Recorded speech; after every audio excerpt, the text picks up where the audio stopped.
Oh no!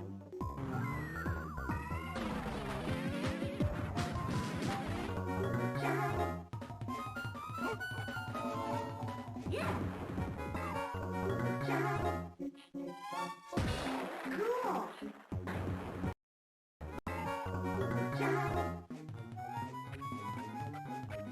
See ya!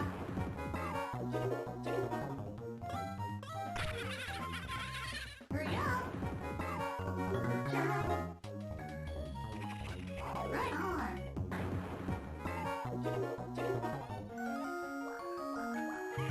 Hurry up! See ya!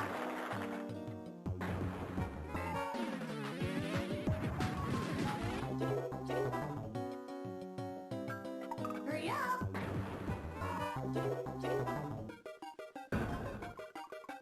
Hey, go!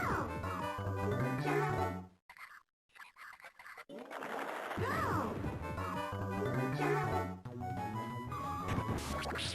Hey, go!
Hey.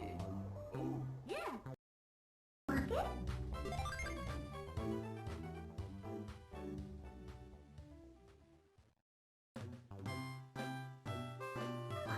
Hey!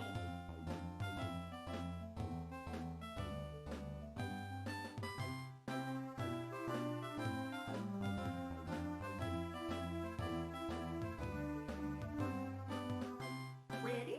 Work it?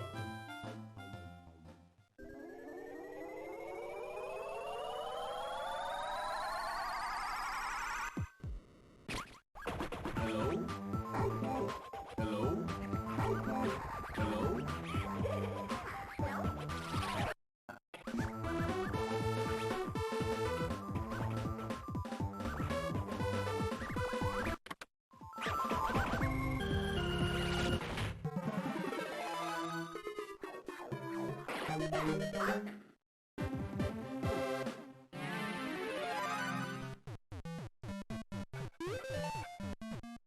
Ready? STP.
Hello guys and welcome to today's STPL.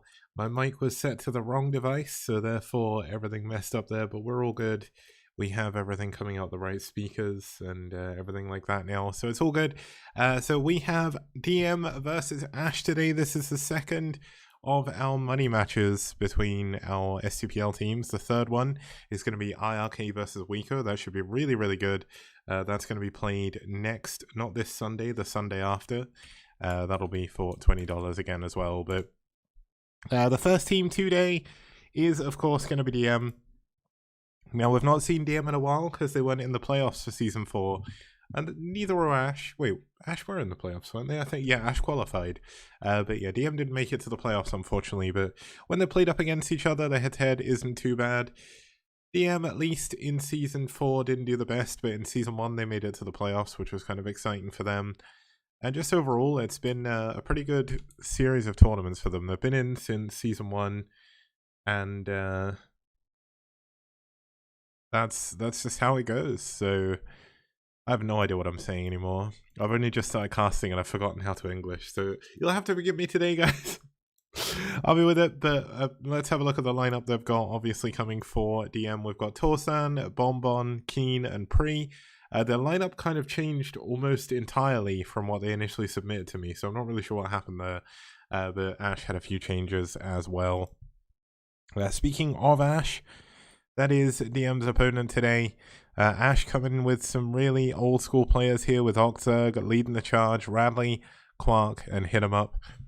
Quark, one of the only British people who have ever really played Brood War, I think.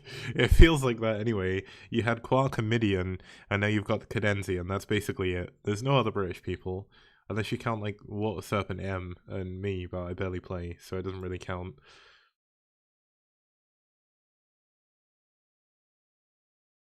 But yeah, I think Ash are probably going to be a little bit favoured here, but I'm most excited to see Radley's game, because he did say that if I freed the Doodle, he would start nuking again. Now, I did free the Doodle.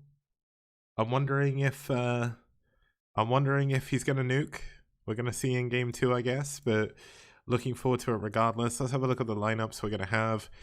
We've got no mirrors today, so we've got a TVZ to start us off on Colosseum 2 between Torsan and Oxerg. We've got a PVT between Bonbon and Radley. That's a PVT on Polaris Rhapsody. I don't know why I said that wrong. We've got a ZVP between Keen and Quark, the two Ks going against each other. And then we've got a PVT between Pre and Hit 'em Up on El Nino. Well, initially it was supposed to be on Great Barrier Reef, but I guess neither player had the map from Season 2. And we're going to get to see El Nino instead, which is basically the same map, but Great Barrier Reef was slightly a little bit better balanced because they changed it slightly, but Pre versus Hit 'em Up should be fun as well. We've got a lot of really, really fun matchups here, I think, so I'm looking forward to it. Let's have a look at our first couple of players. Torsan has actually played an alright number of games in the STPL. He's not really done as well as some of the other players in the tournament, but he's been up against some very, very strong opponents here, and he's not actually played too much in the later seasons. He played a lot more in Season 1 and Season 2, as you can see from the 2019s and 2018s there. And he's not won against Zerg yet, so this could be his big comeback. His opponent, of course, going to be the one, the only Oxerg, Macedonian. Everyone knows who Oxerg is if you've been playing Brood War for a while. Looks like the Doodle is so big that I forgot to change the icon, so it's facing the wrong way and the wrong size, but I guess that's just showing how big Red's Doodle is, you know? It's just all part of the fun. But yeah, Oxerg has done a lot better, of course, in the STPL than Torsan has, but he hasn't beaten Terran yet. He only played one, that was Vodi, that was in Season 4, and he did actually lose to him. So there we go. But yeah, I think this is going to be a good first matchup. It's going to be on Colosseum 2. It's been in the STPL before. It was all the way back in Season 1. We actually had 4 TVZs here. The ZVP stats on this map were hilarious, which is the reason why I didn't bring it back, but there was a lot of one-sided ZVPs in Season 1, so I might bring Colosseum 2 back in Season 5, I'm not sure yet. It is one of my favourite maps, but 9-1 in favour of Zerg is a bit insane, right? Zerga pretty good, you know, but either way, TBZ went a little bit more in favor of the Terrans. Hit'em actually played on this map all the way back in 2018. That's how long ago these games were. That's 3 years ago now almost. Oh my goodness. Yeah, Ash overall on this map did pretty well. They won 4 of their 5 games here, and DM won 2 of their 3. So both teams did pretty well on this map. We'll have to find out how it's going to go. I just noticed the TVP stats as well. Oh my god. Well, let's get into it. It's game number 1. It's Torsan versus Oxerg here on Coliseum 2.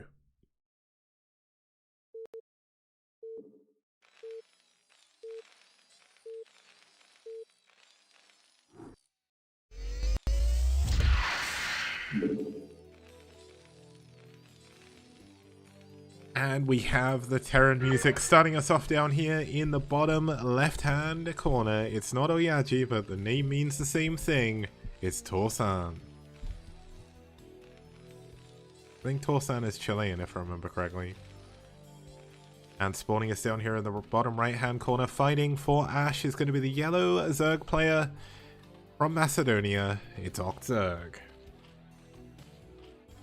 Looks like we've got a big prediction coming in for Oxerg already. There should be someone betting like 10 points on Torsan if you want to win big. I know a lot of people in chat can't actually bet though due to like local gambling laws and stuff, so it's always a little bit confusing. But I'm looking forward to this series, I must admit. I'm kind of glad I'm not doing a full season at the moment. A, because it would end in the middle of summer, which would not be good for anyone, because in summer people don't want to be inside watching video games, and they don't want to be playing video games either. And especially with this summer being maybe the first summer where coronavirus isn't as bad as it was last year. A lot of people will be vaccinated by then, hopefully. Maybe a lot of people will be going out and stuff like that. So I'm going to wait until after summer to start Season 5, but I'm glad I'm able to cast some matches for you guys, get some games played for these players as well. Allows me to inject some fun maps for people to play without needing to worry too much about the long-standing terms of service of a season, where I can't just put like a crazy map in and then go, well, you got 10 weeks of playing this, good luck.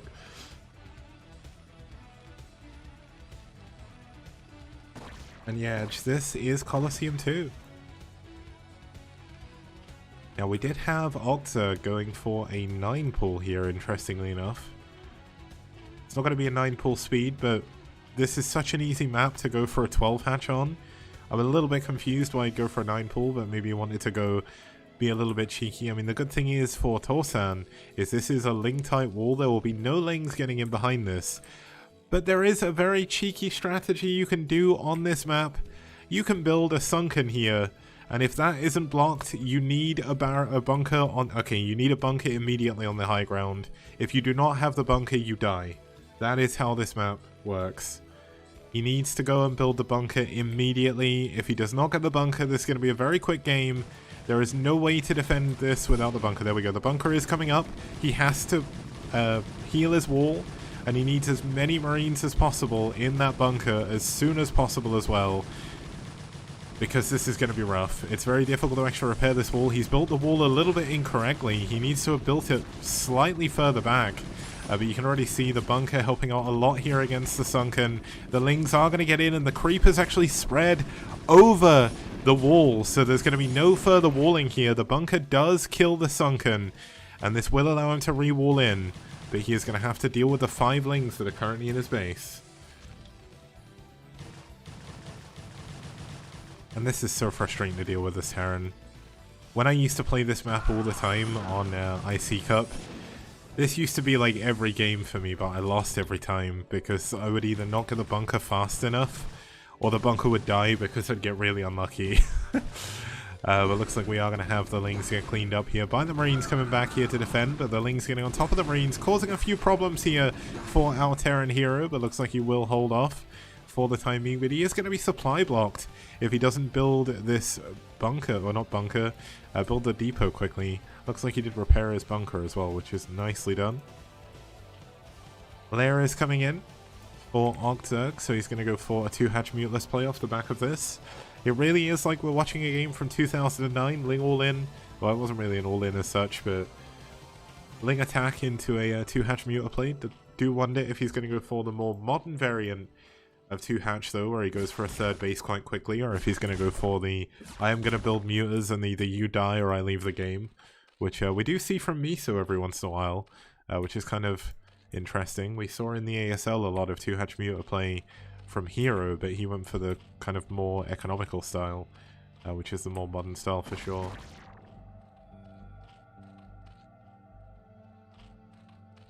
Working from home is the best, by the way. Being able to watch ASL on my second monitor is really good. Now, if Torsan was to build a factory here, I would absolutely love that, but he has not got his refinery up just yet. He is a little bit set back from where he needs to be, based on what happened. You could also build a barracks up here, that's also not a bad choice. Getting like 3 firebats and just running them into the opponent's mineral line is kind of insane. It's pretty ridiculous if you can get that done. Now, it looks like Torsan is going to move across the map to try and get hold of this Overlord.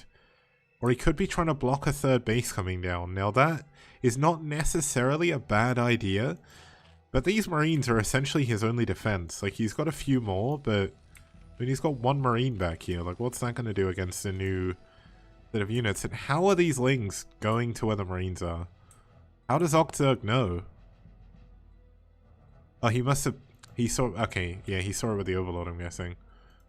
Yeah, he would have just about seen them with the Overlord. That's fine. I was like, hold on, this is fishy, what the hell? Yeah, like Star Sense. Typical Zerg having free map pack, you know? This is how it works. I shouldn't say that though, but we do have Ogzerg with his Sunken on the high ground as well. This makes it very difficult for Terran to push. So we shouldn't see any pushes coming in from Torsan anytime soon.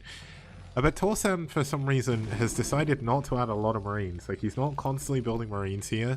He is adding his, is that like a moth flying around in here? This is so weird. Sorry, I'm getting confused, but like, there's some weird, like, shadow thing that keeps moving above me. Maybe it's a ghost or something, I don't know. But it looks like we are going to have the turrets coming up at the front. This was, of course... Muteless place, and the Mute is spawning perfectly on time here for a 2-hatch play. He is going for +1 attack as well. So it looks like he is going for the more all-in version of 2-hatch Mutalisk.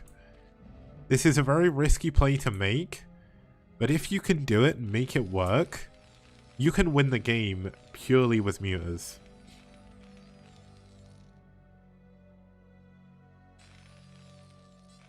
Now, no upgrades coming in yet, so, I mean, these Marines, they're base Marines. They're not going to be doing anything against these Mutalists. I think the Mutalists are just going to win the game. I think Torsan is just a little bit too far behind on everything. Like, without your stim and without your range, base Marines with no medics are going to do absolutely nothing. And these are going to be +1 Mutalists soon as well. Now, obviously, turrets can help out, but you're going to have to overbuild turrets to be able to deal with this many Mutalisks when you're in this kind of situation. And that is not something you want to have happen as a Terran player. You need your bio. He cancelled the turret by accident. Well, the turret may have died. I guess the turret may have died, but... Yeah, I mean, this is looking rough. I think this could be a quick game. It's unfortunate, but it does happen like that sometimes. No +1 coming in just yet. +1 only just now starting up. No medics still.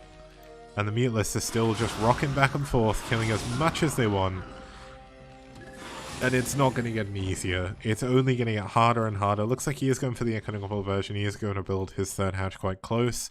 Lurker are coming in as well. +1 is almost finished. And this Muteless dance is very, very annoying. No Marines in the bunker either, meaning the Muters can just sit around this area if they want to and attack the CC. This is so frustrating to deal with this Terran. Oh my god, this is bringing back so many horrific memories of me playing this map. Now, obviously stim is great, but every time you stim, you kill your units, which is why Terran and normal StarCraft aren't very good. Because every time you stim, you kill your own units. It's like, okay, I guess I'm gonna lose the game now. The turrets are doing an okay job, but I mean, there's only so much he can do. There's still no medics. He still doesn't have enough barracks to build any medics either, because he needs the Marines.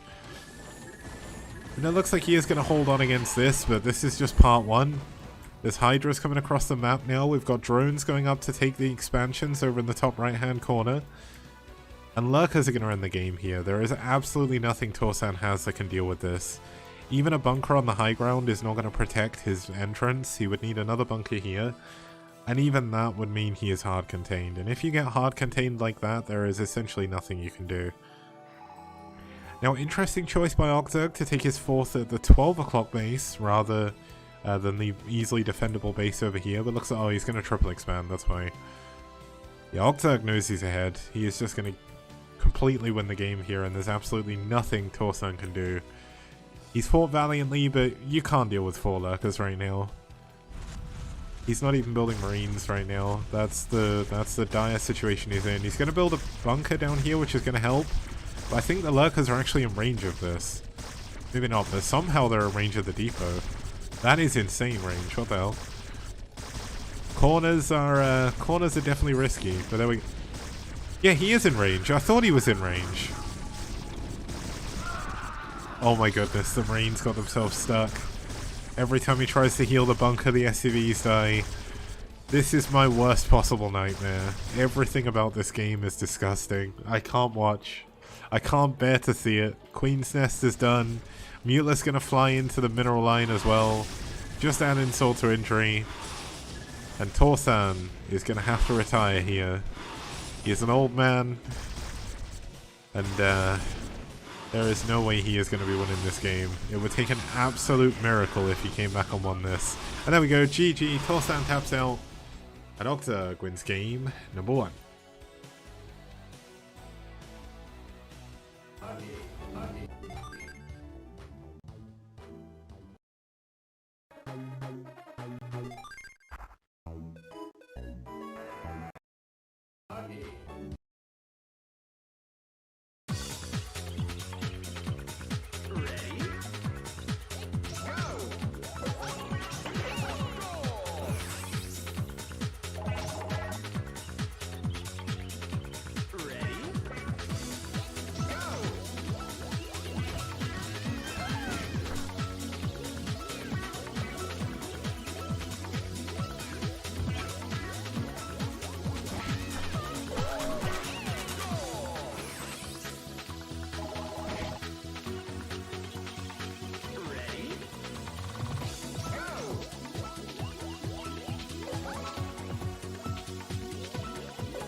Okay guys, welcome back. We're going to be heading into game number 2. Starting us off here for DM is going to be Bonbon.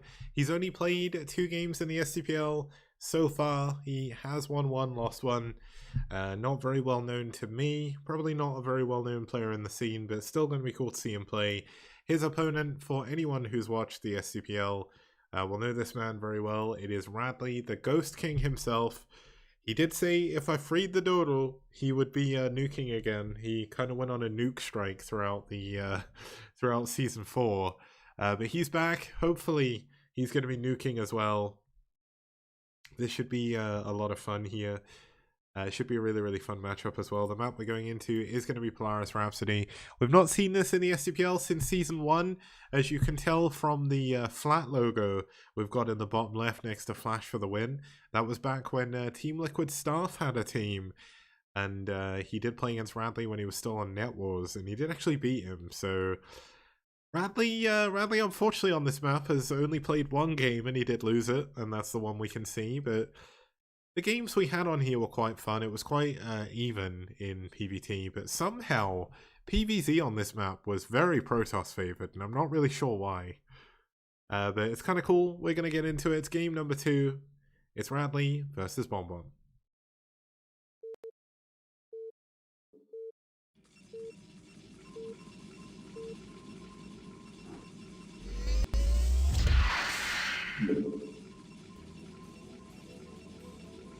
Oh, it is my day today. We've got Terror music twice in a row.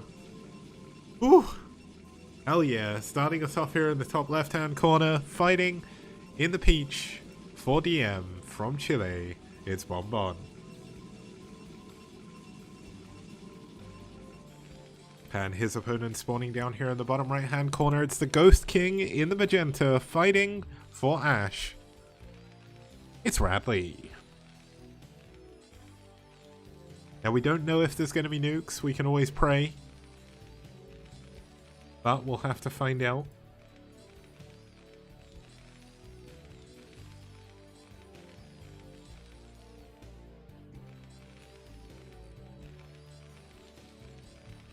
Now, in terms of what I think is going to happen in this game, I think regardless of what happens, we're probably going to end up with a long game. Radley very rarely ends the game early. He very rarely dies early either, so it's kind of one of those situations where it's kind of almost guaranteed to go on long. But who wins is a complete mystery to me. Because it could be anyone. Radley will play incredibly long games, like his average game times throughout the STPL is actually 25 minutes against Protoss. His average game duration overall is 22 minutes. And that's over 36 games. That is insane. That's an insane length of game time. I think that even beats Liquid Drones and or Red Ariadors. And that's saying something.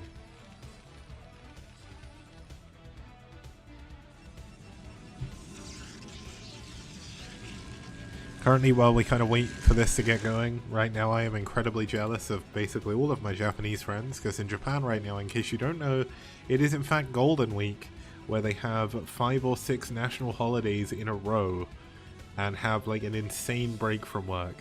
I am so unbelievably jealous, it's crazy. It is horrible. I have been like toiling away at work. All of them have just been like chilling out. Admittedly, because of Corona, they can't really go anywhere or do anything, same as me, but that's all well and good. I've been watching a lot of Gundam recently, saw the end of Double Zeta, saw Gyakusha, Shah's counterattack, and then I went into Unicorn, so I've started watching Gundam Unicorn now. And that is incredibly good, oh my goodness. Now, Radley, currently still on 1 base, not going to go for a 1RX fast expand, very common for him not to do that. We have a Cybercore coming up for Miwatch, or Bonbon, as he is known, off of the 1 base as well, so pretty standard builds. Wait, Miwatch is not Bonbon. Someone told me it was. What the hell? They said the games that were played are these. And that, yeah, it was the DM captain said these are the games that were played. So I assumed he was Bonbon.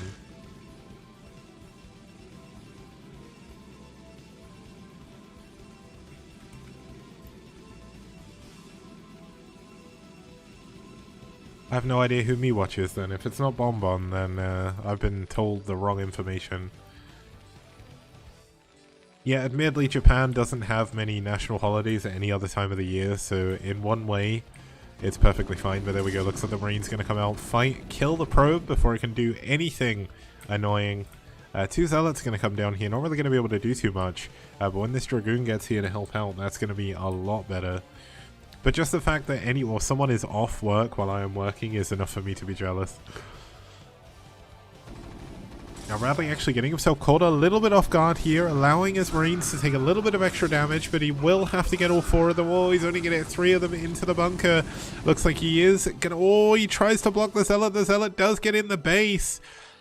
But does he have enough in his main to be able to defend against this? Yes, he does. The Vulture comes up. But missing out on that 4th Marine in the bunker is a little bit annoying for Radley. It means he's had to delay his CC quite a bit by building 6 Marines rather than the normal 4.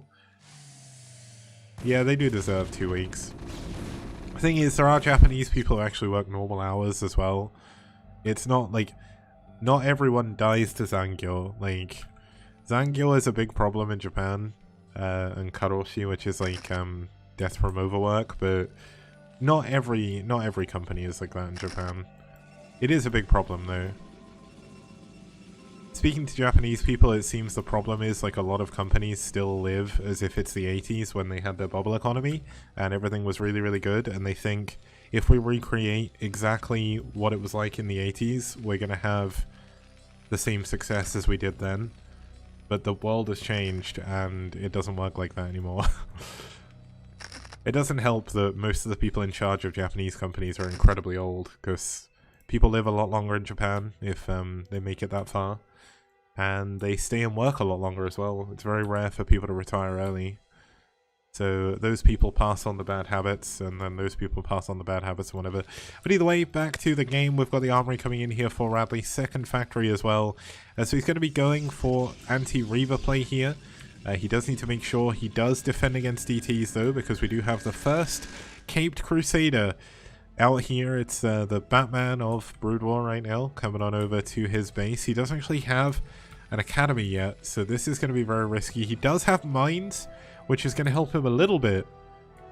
But overall, mines are not the best defense against DTs, because DTs can even swipe mines if they want to and kill them. Because they're that damn good.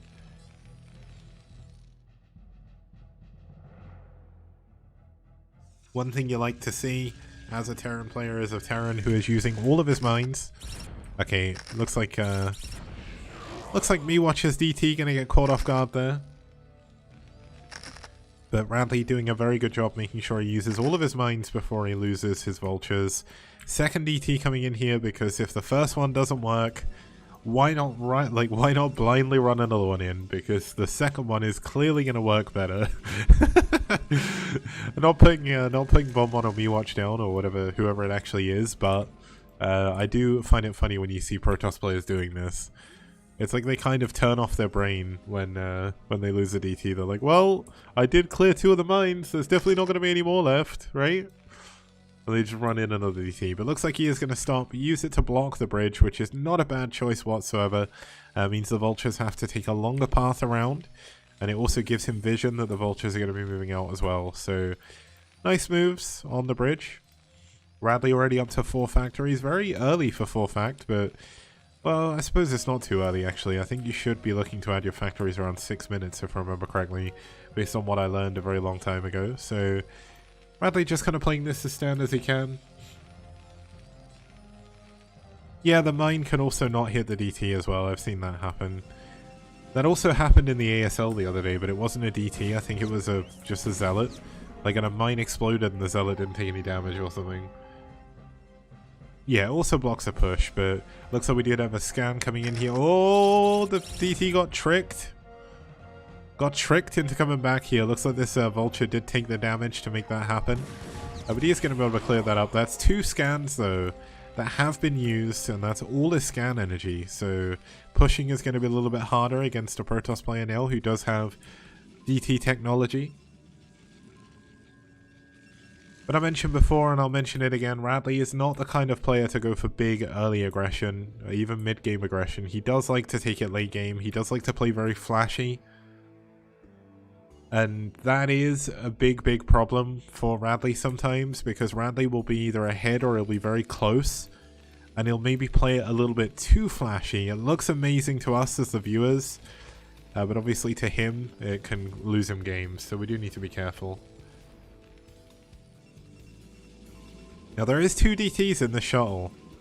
If he goes for a DT drop, that would be incredibly annoying, especially after he did use 2 of his early scans. But Radley does have an armory. He's got a, yeah, he's got a starport as well, so he can build anti-air against it.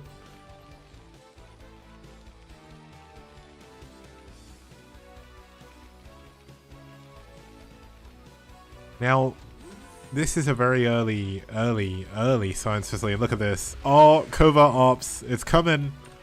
Covert Ops is coming already. 2 base Covert Ops. Let's go. The Ghost King is back. There we go. Flash is pretty boring. In terms of Terran players, Flash is a very boring Terran player. The reason why he's boring is he only plays super solid, and he just plays it incredibly well. That's why I found Last boring as well. My favorite Terran players right now are Sorry and JYJ. Oh, thank you for the host, man. Desakwe, we are currently watching Radley versus Bonbon. Radley is just building a Covert Ops, so you've tuned in at just the right time if you want to see some maybe nukes, maybe lockdowns. Now, nice moves on the Vultures to get some of those probes there. We'll get away with most of them as well.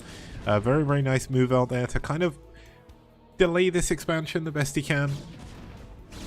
Looks like the Vulture's trying to come back in for another push. Looks like he hasn't used all his mines this time, but he gets another couple of probes here. Nicely done. Does get 2 additional probes. Will he get a 3rd one? Yes, he will. Cannon coming in, but a little bit too late. Probes finishing off those Vultures there, but that's still a little bit of extra damage, and every little bit of damage helps when you are playing Terran against Protoss. It keeps the Protoss player back in their base so you can take your 3rd base on location. And it allows you to be a little bit cheeky here with your Covert Ops. We've got Lockdown coming in. 2-1 is going to be coming in soon as well. Looks like 2-1 is already on the way. So Radley's upgrade timing very good here. Everything is looking absolutely perfect for our Ghost King. Yeah, turn was quite fun from Khan as well. I barely remember his games, but like, Fantasy was my favorite Terran player by far. I liked Fantasy later and higher. They were my, well, and Kanata. I know Kanata was kind of boring, but he was an SK Telecom T1 Terran, so I had to like him.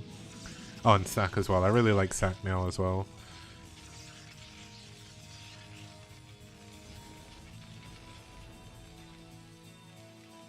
So 6 fact here for Radley. Radley not looking to push anytime soon. He does have 3 comsats, so we're not going to see any nukes for the time being. But he did say that if I freed the Dodal, which is, if you don't know what that is, that's Red's logo, which is a shaved cock and balls. That's what Dodal means. Oh no, that's what Rastia Dodal means. Like, it's the full clan name. He did say he would nuke, so we're all waiting with bated breath. I freed it. Is he going to stick to his word, or is he a liar? Now, one thing about this map, if you've not seen Polaris Rhapsody before, I'm sure you will have done very recently. I think it's in the season of ASL, right? Am I mentioning things? But the 4th base does have 2 gases. That means if you can secure the bottom left or top right hand corner, you get a lot of gas very quickly. Yeah, I thought it was in this season of ASL, but looks like we are going to have Bomb moving forward. Now, are we going to see the first lockdown? The first ghost nearly has enough energy. I think lockdown is 125, if I remember correctly. Might be 115. Second ghost coming in as well. If you've got some channel points, you can use the channel points to purchase the STPL ghost emote. And then spam that if you want to. So the Vulture clearing out the probe in the top right hand corner, definitely going to allow him to block this expansion. Second probe coming in already. That is a bit of a risky probe. Now it looks like Observer coming around here as well. Now the Arbiter isn't running in too fast, which is something a lot of Protoss players do. They send in their Arbiter too quickly and it just gets EMP'd. So it looks like he doesn't want to do that just yet. We do have 8 gates now. The one problem Protoss do have on this map against Terran, it's very hard to fit gateways in somewhere else. The drinking stream is going to happen at some point, but I've just been really too lazy to do it. And also my stomach was feeling a little bit off recently, so I've not really been drinking anything. But looks like we are going to have Vultures going to the top right. Vultures coming into the bottom middle as well, so he is going to lay some mines outside the front of the base. Just be as annoying as possible. The base in the top right is still not coming up. And every second this is delayed, Radley is getting further ahead because his fourth is up. It's not yet mining, but he is about to have double gas. And if you are going nukes, if you are going ghosts, double gas is insane. And drinking stream will not be on New Year's Eve. 100% never going to stream on New Year's Eve. That's, that is not the time I'm going to stream. Even if I don't go anywhere, I'll be, like last year... Yeah, last year I ended up celebrating on VR chat from like 3 PM because that was Japanese New Year's, all the way till like 1 AM my time. That was a lot of fun. But another probe going down here in the top right. You can actually lay a load of mines here.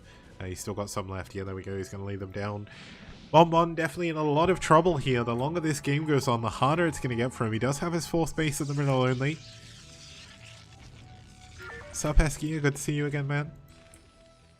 Now we do have EMP coming in. We've got Cloak coming in for the Ghosts. Is there going to be a nuclear silo? That is the question we want to ask ourselves. I think another probe went down going up to the top right here, which is just kind of more and more annoying for Bonbon. Does bait the Zealots into some mines. Vulture's going to go down, but not the end of the world for Radley. Made sure to use most of his mines for at the very least.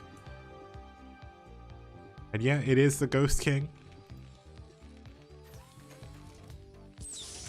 Now what I would love to see is blind. If he went blind on observers, I would literally just call Radley the winner regardless of the outcome of the game.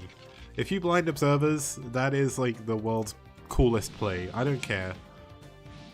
And if you restore stasis as well, that is actually sick. I think restore works on stasis if I remember correctly. Like that is genuinely a sick usage. Like if you get your like ramp stasis, restore it, move the unit. Problem solved. Well, I've just ruined the bet because there's a nuclear silo. Oh, it doesn't work on stasis. Okay. Well, damn, that sucks. Stasis overpowered. What the hell? I would have thought it would do, right? Restore. Oh my god, he gets another probe. There is a probe sat here, but there's no nexus being built. Yeah, I mean, I really ruined the bet by like showing the nuke silo, but the nuke silo is going to be coming in. It does take 6 supply to build a nuke, so he can't actually build it yet. He needs his supply depot to finish. But that is one of the problems with nukes. If you're going nukes, you're going to cut your army supply down by 3 tanks, which is a pretty big deal. Mines pretty good units. So are Zealots, they don't die to mines. Oh, here we go. Lockdown, lockdown. Yeah, there we go. The first one is in. And that's a full energy arbiter. Another lockdown as well. Wait, what was the second lockdown on? Did he lock down the same arbiter twice? I think he locked down the same thing twice by accident. But here we go. These Protoss units. Oh my god, there's the stasis. The stasis actually saving him against the mine drag. That was the worst time stasis in the world. But looks like the Protoss units are going to get onto the high ground. Another lockdown going down, this time on the shuttles. And the Arbiter does come out of stasis soon. Another lockdown on one of those Dragoons here. And oh, lockdown is so fun. I love watching a lockdown go down. And oh my goodness. The poor Ghost died a hero. But the Arbiter is eventually going to die to the Ghost. Ghosts do so little damage. Look at this. It's literally doing like 3 damage or something. Not even that. It's doing 2 to 4 damage each shot. That's insane. Why is it doing so little damage? What the hell?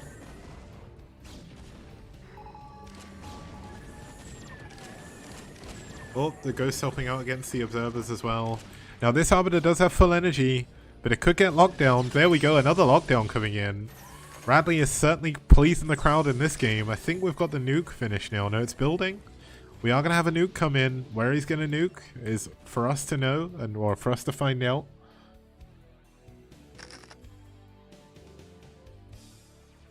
Yeah, Lucky Noob, if you do test if Restore works on Stasis, let me know, because I would have thought it would do, but maybe it doesn't.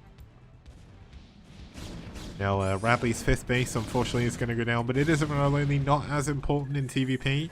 If he can expand to the gas base, that'll be a little bit better for him. But looks like we are going to have some units come around on the right-hand side. Nice amount of mines. Ghost helping out against an Observer again. And Radley going to start to consolidate all of his units. There are mines absolutely everywhere here for Radley. He is not messing around. And here we go. We're going to have the nuke coming in. Nuclear launch detected. Okay, does he realize it's on top of the cannon? He's not sent his probes away just yet. I don't think he's noticed it. Oh my goodness. Oh, he's sending the probes. He's seen it now, but is it a little bit too late? No, the nuke comes in. The cannons go down. But all the probes do get away. But here we go. Another lockdown on another Arbiter. Lockdown is so good. It's so good. But the stasis goes off anyway. He stasis is a ghost that killed him. Well, it didn't kill him, but locked down him.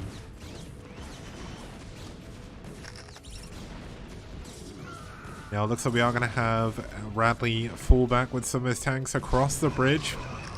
Immediate friendly fire kills on both of those tanks, but that's just the way Terran operates. 4th base is finally up and it's going to start to be running, but no probes on gas just yet. Means this double gas base is not useful. Command center coming up here in the top left. This is going to be very hard for our Protoss player to engage. Are we going to have another lockdown? No, we're not. Can he save the ghost at the very least? Is this hero ghost going to get back home? No, it's not. But there's another lockdown on another Arbiter right on top of a turret. I think he just built this turret as well, which makes it even better. Another lockdown on top of a turret as well. Oh my goodness, the lockdowns are so good. I love lockdown. I really hope that Sorry makes lockdown the new meta. Yeah, lockdown and building turrets underneath is the ultimate win. Eskia is in full cap sync. He's howling.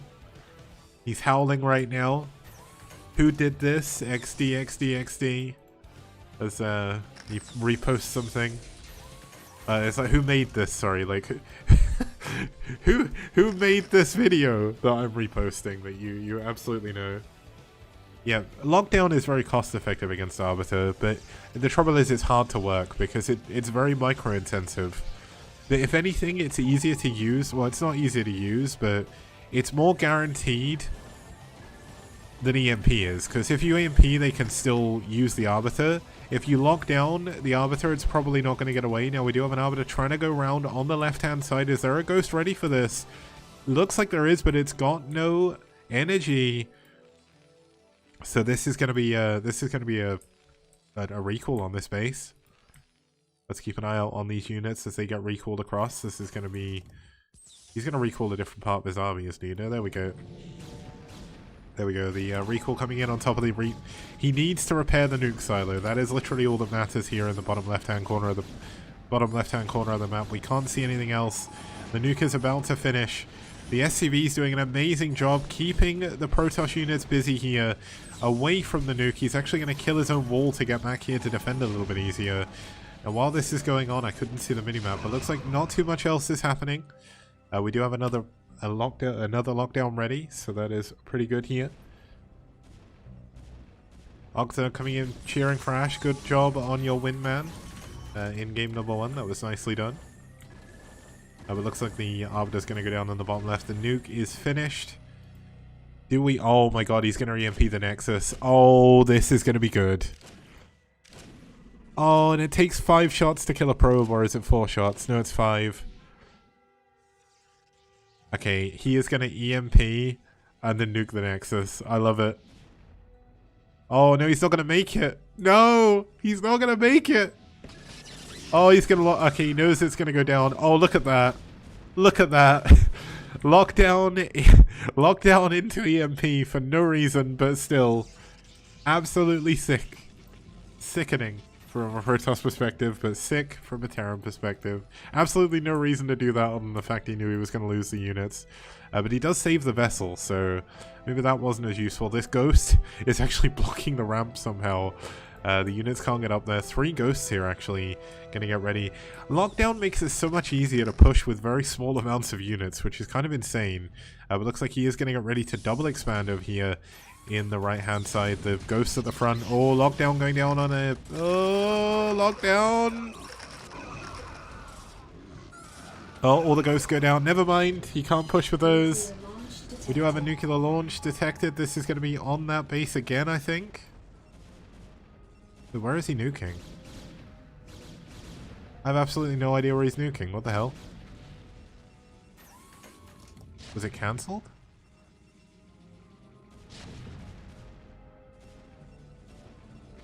There was no pink dots anywhere else, right? Did he try and, like, Hail Mary nuke? Yeah, he tried to Hail Mary nuke. Yeah, I didn't realize he nuked the army. That would have been incredible if that had worked, but... Saw someone in chat saying, oh, it's Octurg saying ghosts are fat units. Funnily enough, they actually have the smallest hitbox in the game. There is no unit with the hitbox the size of a ghost other than a ghost. They are the only units that can walk through the Troy double gates with the, Is this just incredibly zoomed in? Like, I can't cast in, like, normal zoom anymore. It's so much better to, like, ever so slightly zoom out. Yeah, the double gates, like the double gas gates that you get on Troy and Crossing Field. Not Crossing Field, sorry, was it Ghost Rush? What was it called? Gold Rush. Yeah, Gold Rush, you can actually... what's the other one as well? What is that final map that I had? Multiverse. It's actually the only unit that can walk through 2 gases next to each other like that. But there we go. Looks like we are going to have the Protoss units moving forward. No lockdown available on this Ghost. The Ghost goes down. Storm going down on some of these tanks. Lockdown on the back Dragoon again. High Templar going down. Dragoons melting. But here we go. Looks like we are going to have an Arbiter fly in. But there's no recall energy. This was a little bit of a risky move. I'm not sure what he was planning with that one. Yeah, the skull face map was Gold Rush. I just had Ghosts on the brain, so it became like Ghost Rush in my head. Yeah, I think there's only been 3 maps in history which have actually made it into a tournament with that on. Troy, of course, which was the first one. Gold Rush and Multiverse. Oh, Restoration does not work on Stasis, apparently. That's me taught. Now we are going to have a ghost up here. This is actually going to stop any recalls coming into this base, which is very important. But there's a lot of high energy arbiters over here. There's not a lot of Terran units over here either, so this could be a little bit of a risky move. Are we going to have a stasis come in? Looks like we need to zoom out just a little bit more. Well, not zoom out, but go back here. Looks like he's not going to be able to push forward here at the very least. But we do have a lockdown coming in. And that means there's going to be... Oh my god, is he just going to... Is he going to... That is the world's most pointless recall. Why would he recall there? Now the units are trapped. And he runs them into a mine as well. Oh my goodness. I do not understand that recall. That was just... That was a Jaehoon recall, right? But that would... I don't know. That would, like, at least... He recalled units, at least, I guess, right? Yeah, but now the units are gonna die. They could have run away before, but... I like how Jaehoon's recalls were so bad, he got the nickname Bermuda, and then he actually made that his username. I love that. That's like one of my favorite things about Pro Bird War. It's really good. Bermuda recall is the Jaehoon recall. Because he kept doing it. Like, he kept missing recalls, like, over and over again in the pro scene. It's kind of funny. There's probably a compilation video of it somewhere. It may have gone down now, though, by act of being up on YouTube forever.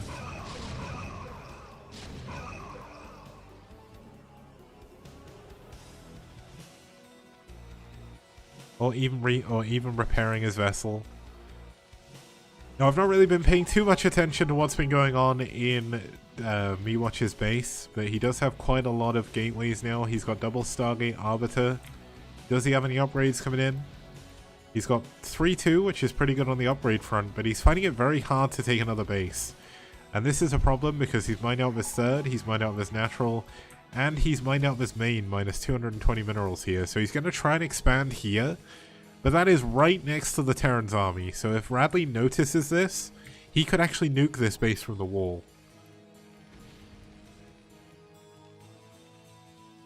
He does have a nuke ready as well, so...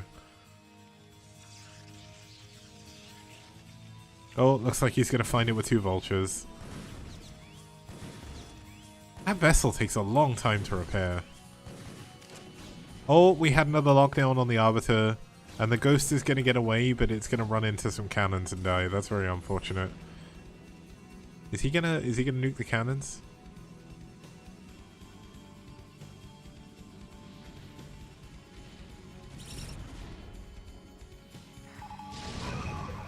Oh, there goes the scan to try and catch out some of those units.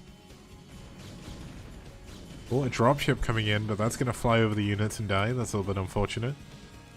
I think he was planning on trying to drop the Ghost down here or something, but I don't think he'd be able to land that. Now the Nexus does finish. Does he choose to nuke over the wall? Oh, looks like we're going to have another lockdown coming in. Does he get another one? Nope. Oh, he will. He's going to get another lockdown. But he can't catch the Arbiter. It's too fast. There we go, another lockdown coming in. We've got 2 more Ghosts. Both of them do go down. Nice storm on those front tanks. We've still got him actually distance mining from over there. Nice siege. Oh my goodness. He stasis the mineral field. Can you imagine if oh my goodness. They were nice magic box storms there. Can you imagine if, by the way, if Restore was a AoE rather than a single target thing? We might actually see play if that was the case.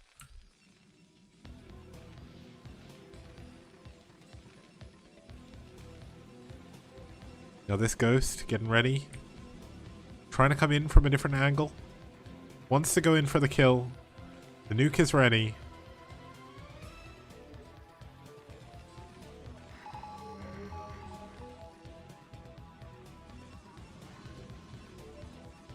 Nuclear launch detected. Now, where is he? Oh, he's actually nuking this base. Now, what would be sick is if he had enough energy to stasis his own probes to save them. That would be the literally the pimpest play ever. The probes are saved. The Arbiter does go down, but the base is going to go down anyway.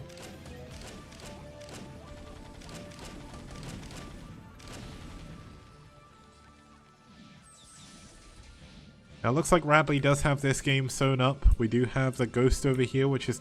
He could even, like, or he could even lock down a Dragoon in the choke and then just make it impossible for anything to get through.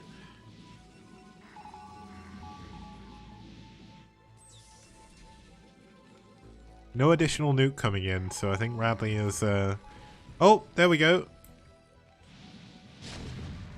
Here we go. Looks like we're going to have another lockdown. Are we going to have the lockdown or is he going to... Oh, he's stasis. Oh, okay.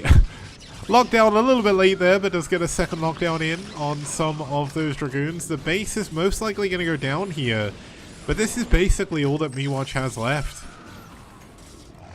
That's a lot of lockdown Dragoons, by the way. Not often you see that.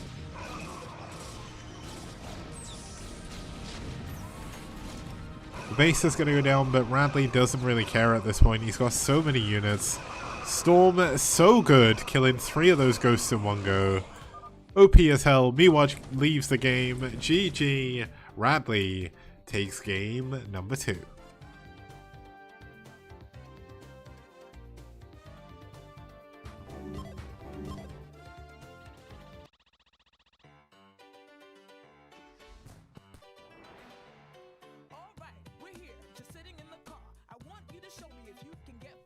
Step on the gas. Step on the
check and turn the signal to the right.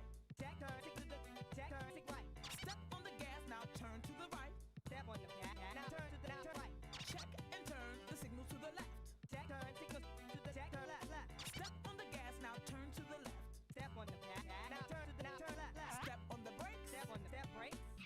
Do you know why we stopped the car again? Do I know why we stopped the car again? Do I know why we? That's because you just got your license.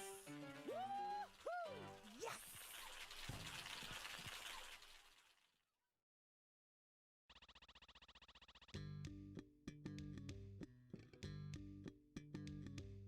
I need to go just as bad as you. What I had this morning, I don't even wanna say to you. Kick, punch, turn, and chop the door. Kick, punch, turn, shut, door.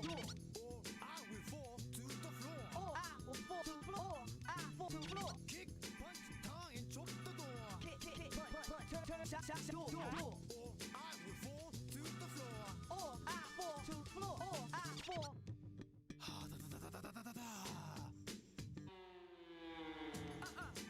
No way. I've been sitting in my car, yes, now for days. Did you check the toilets on the right? Did check the toilet on, did check, right? Did you check the toilets on the left? Did check the toilet on, did check, left. Did you check the toilets on the right? Did check toilets on, did check the right? Did you check the toilets on the left? Did check toilet on, did check toilet on, left. Okay, you win. Ribbit, I can't hold it. Last toilet with me up, me already sold it.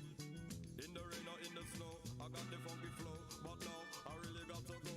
In the rain or in the snow, you got the funk flow, you got the funky, but now you really got it up. But now The toilet over there will bring you luck, so give up, I got no time to spare. Okay guys, welcome back. We're going to be heading into game number 3 between DM and Ash.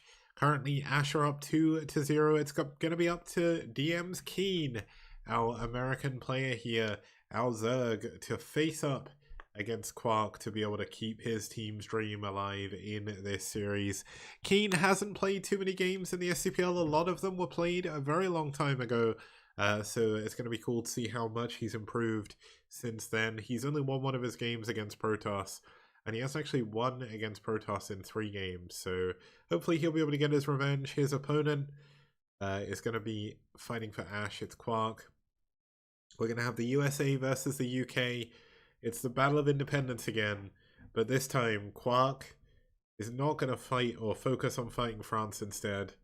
We're going to stop America from becoming the world police. That's what's going to happen here.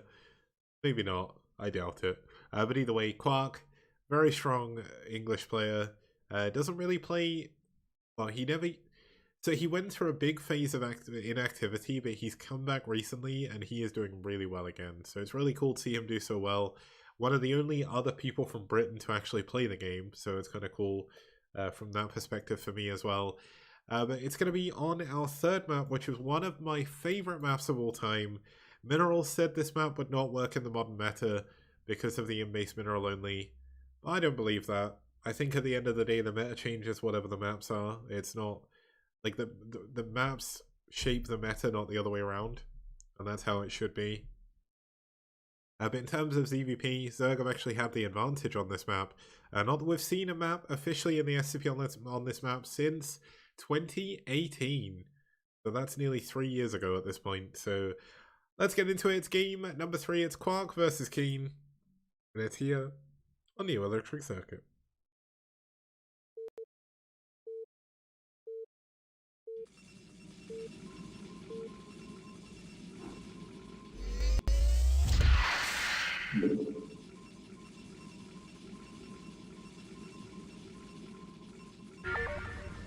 Okay, starting us off here, over in the top, or in the bottom right hand corner, in the magenta, fighting for Ash. It's going to be Quark from the UK. And his opponent spawning in the red. Maybe the colours should be switched here, given the whole red coat association. We're going to have Keen fighting for DM from the US of A. Now, if you've not seen the money matches before, these are best of 5s.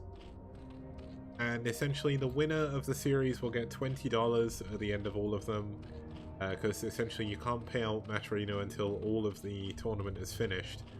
I probably shouldn't have put it on Matcherino, but if you want to help out, please head on over to the Matcherino page and enter the code ShinhanShow1 to add $1 to the prize pool completely free. Sorry, add 50 cents to the prize pool completely free, and obviously every two codes will get $1. And the more money we have in the prize pool, the more money matches we can do, so let's see how many we can get done. We're looking at 10 by default, but then if we get additional money to add, we will do some more as well. The next one I did mention is going to be IRK versus Wiko. The lineups for that are going to be due this Monday, and then they're going to be played the following Sunday. So we are going to be able to see that in a couple of weeks. Probably going to do it on Wednesday again, like I have done the last one and this one as well.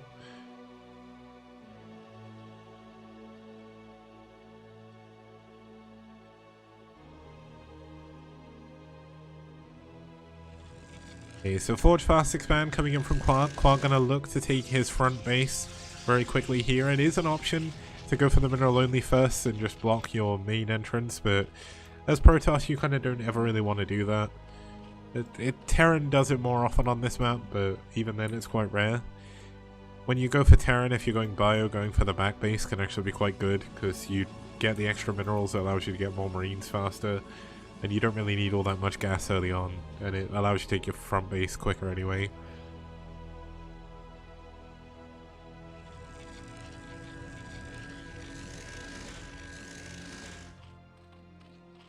We did have...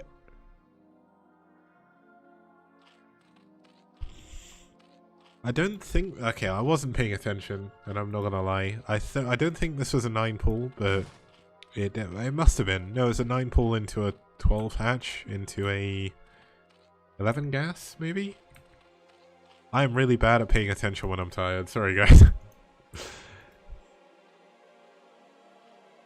Yeah, it's one of those things as well where I've not casted for so long. It's quite difficult to keep my attention span for long enough to cast. It's quite difficult. This is what happens when I have a break from casting. Like, I just forget how to do it, and it's rough. We do have that Nexus coming in. The Nexus actually came in behind double cannon, so that's quite a late Nexus. But third base coming up here for Keen very, very quickly. This is going to help him push a little bit quicker if he wants to go for Hydras. And it will allow him to get his fourth base a little bit quicker as well, due to the extra mineral income that he may not have otherwise. It's just kind of a safe, easy base to take. Kind of like... so Neo Electric Circuit, if you saw the first money match, is kind of like the 4-player evolution of Neo Medusa.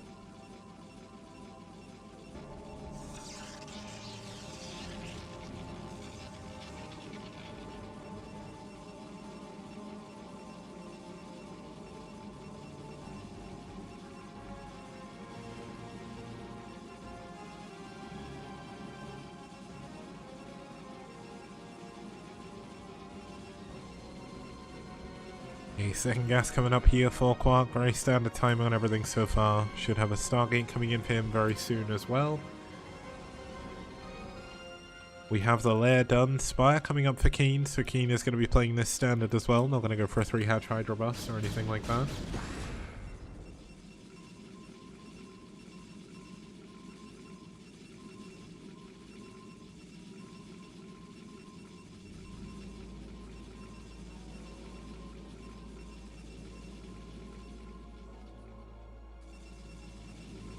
I don't know if my chat's bugged or if people are just very quiet, but very lonely casting world, solo casting. So if you guys want to keep me company, I would say distract me from the game, but I know there's people who hate when I get distracted, so maybe that's a good thing that no one's distracting me.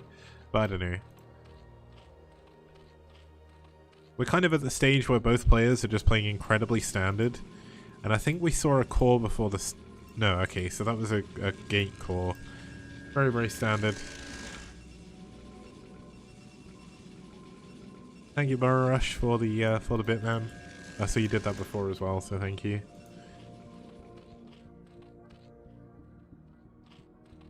So to explain what the tournament is and who participates, the Shinhan Pro League, the STPL, is a team league that I thought up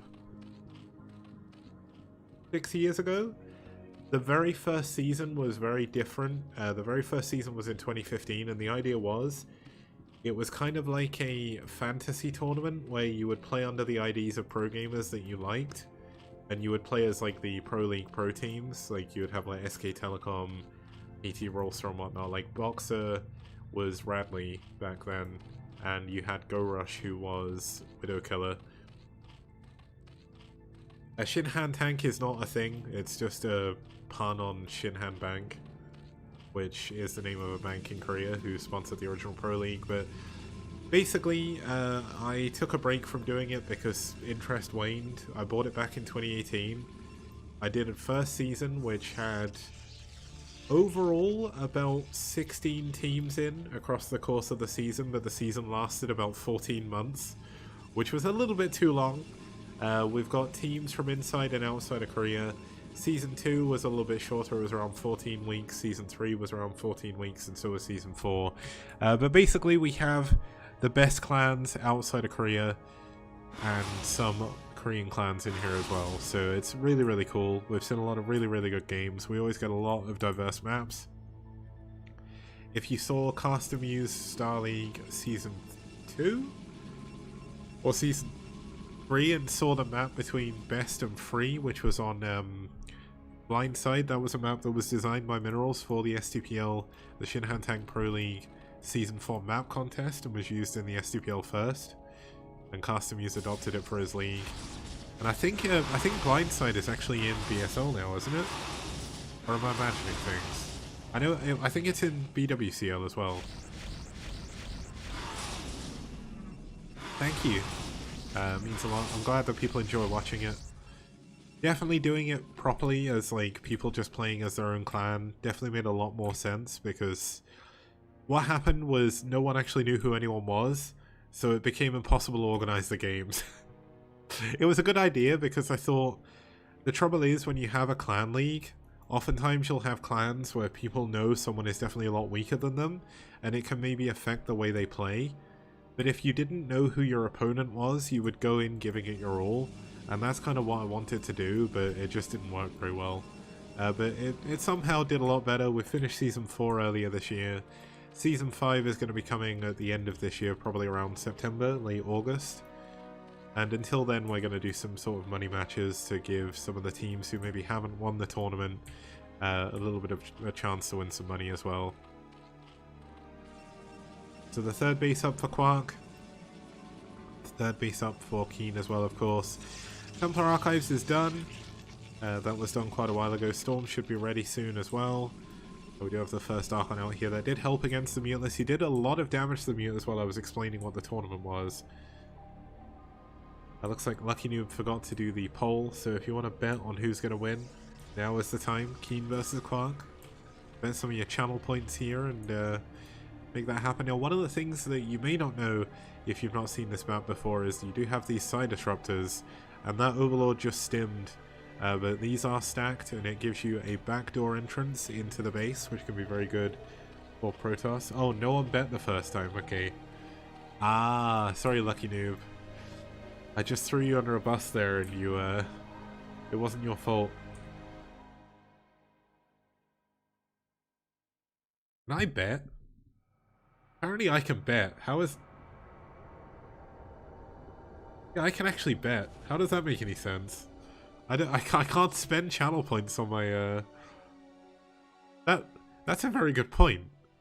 I have infinite channel points on my own channel, right? So if I bet like a ridiculous number of channel points, I could just gift people channel points. Surely that doesn't work, but fourth base is up. Looks like a fifth base. Was thinking about it, but that was oh, looks like the DT got a drone and a Zergling, so that's pretty good. Yeah, and I can steal everyone else's points. It'd be like some Yacho Sumo stuff, where essentially I could watch the matches. I could turn into WWE, right? watch the matches myself. Wait, surely that's kind of match fixing, right? That's probably a bad idea. I mean, I probably shouldn't do that. Match fixing my own tournament. Just imagine. That would be like the worst thing I could possibly do. I mean, I guess that's something you could think about doing if people are kind of fed up. Easily amused, huh? Thank you, SCP. Match for the, fixing, resub. shame. Yeah, imagine if people because BWCL is doing this massive push to be more in the public attention now. Like, if people just give up on STPL or just turn into WWE, right? We can have like storylines and stuff. It'll be cool. We'll set it up as like a super dramatic event. Like, we'll turn Soul into the Soul are kind of already the heel that everyone wants to see lose, but they just don't lose right now. So I don't know. I think that could be an interesting way of doing it, but I suppose it'd be a little bit dodgy when it comes to actually money being involved, because it's not like you're paying them a salary like the WWE. You're actually match fixing. Match fixing for entertainment. But here we go. Looks like we are going to have some nice storms on the back of those Hydras there, but looks like the Zealots running into the storm's not going to be doing too good, but that's a nice storm. A lovely storm right there. Going to kill some of those Hydras, but Keen is doing a very good job here. This is a lot of Hydras. They are in a very, very good arc. Lurkers at the back doing a lot of damage as well, and Quark's army is evaporating here. The blue goo everywhere. And that push is going to be completely quelled, and that is going to cause Quark a lot of trouble, because this is the kind of moment in a PvZ where you get Lurker contained, and then you can be very, very screwed.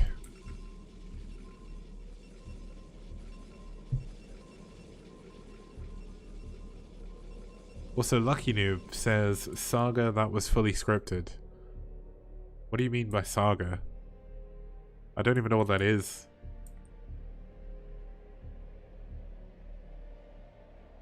Okay, 5th base coming in here for Keen. Keen, of course, does have his 3rd gas already.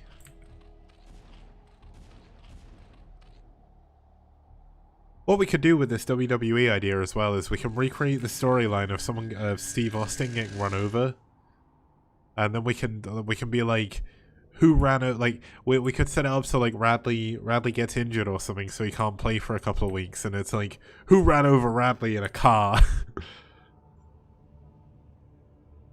Oh, the Free the Dodal saga, that was fully scripted. Wow, maybe.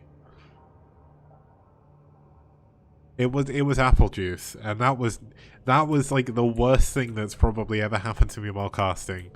Oh my goodness, it went everywhere. Like my entire desk was like completely sticky. I had to wash everything.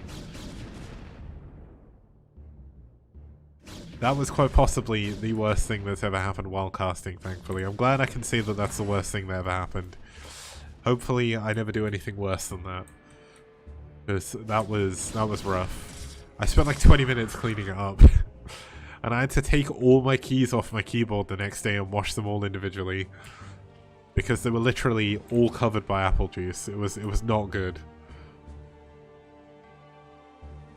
Like, I wiped it off and it was still sticky. It was, wait, that's gonna sound very dodgy, oh my goodness.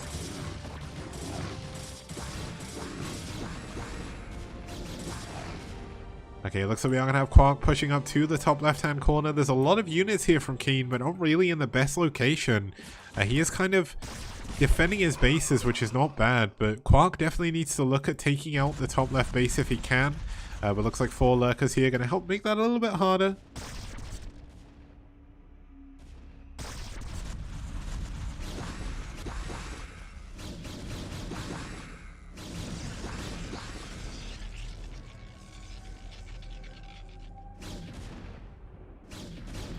Now looks like I don't know if this was meant to be a fake drop or if he just didn't load anything up, but those overlords are all going to go down. Looks like he is going to bait the army into his lurker field though, which is exactly what Keen wants. Quark's upgrades 2-2 against the 0-1 and 1-1 for our Zerg player. But looks like Quark's army doing very, very well. These upgrades really coming into play here as he mows down through these Zerglings. But obviously it's kind of getting to the point where it's just Dragoons against Lings. And if he has Adrenaline upgrade, which I don't think he does yet. Yeah, he doesn't. This is the anti-timing. If he had Adrenaline right now, these Dragoons would be melting. Looks like it's just finished up. And you can already see how quickly those Lings start to eat through the Dragoons. And this means this push is going to fail again. So Quark is going to have to fall back here. He cannot stay. He cannot fight this. With Zealots coming up, that's going to help a little bit. But just look how insane Cracklings are. Look how fast these units die. Oh, the Templar dies before it can storm again. Very, very unlikely. Unfortunate even. A Zergling nearly took out a Nexus on its own. Adrenaline's pretty good, guys. But while this is going on, we've got the 5th base secured up here in the top left-hand corner. Nidus is done.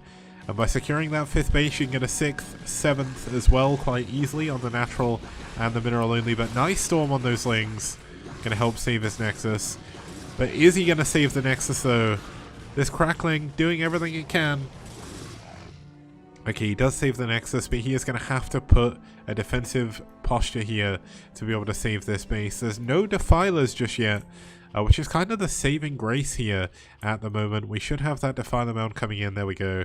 Defilers obviously make things a lot harder for Protoss. All of a sudden, cannons cannot be used to defend your bases because Lings just run in and kill everything. And that's when you start to need a lot of Archons and a lot of Reavers. And that is why late game Archon Reaver is kind of the ultimate composition for Protoss. It's very slow at moving around, but there's very little that can actually deal with it.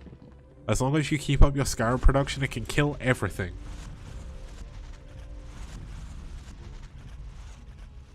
Now, is Keen going to kill this Disruptor? Okay, no, I thought he was going to open up a path for his units to come out of his base, but I guess not.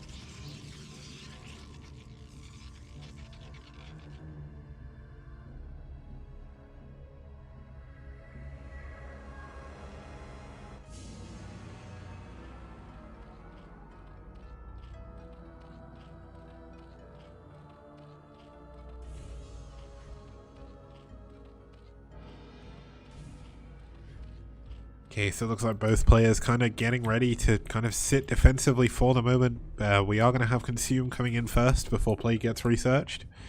And that's going to allow him to get a lot of Dark Swarms up very, very quickly. And that's going to hurt Quark's army because Quark's army is mostly Dragoons right now. There are a lot of Zealots, but Zealots kind of suck against Lurkers. I mean, it makes sense, right? But even then, they're still better than Marines against Lurkers for sure. But here we go. It looks like Zealots getting eaten up, chewed up by the Lurker spines here. But looks like the Dragoon's going to come in to try and help save the day. There should be some good storms here. Nice storm on those Lings. Going to help out the Dragoons a lot here. Going to allow them to clean up all of those Lings. But there is a Nidus up. If he can focus down the Nidus, he is going to be in a good spot. But he needs to kill the Nidus before it's too late. And now it's too late. A lot of units coming out from the Zerg here to help defend against this. High Templar going down to the Storm. Does manage to save his units again. But it's just an absolute bloodbath. There's so many Zerg units are coming through this Nidus right now.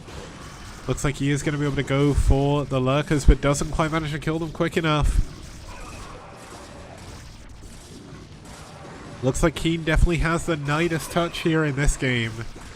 As so many units are running through here, and it's just getting worse and worse for Quark as his units just cannot reinforce up here.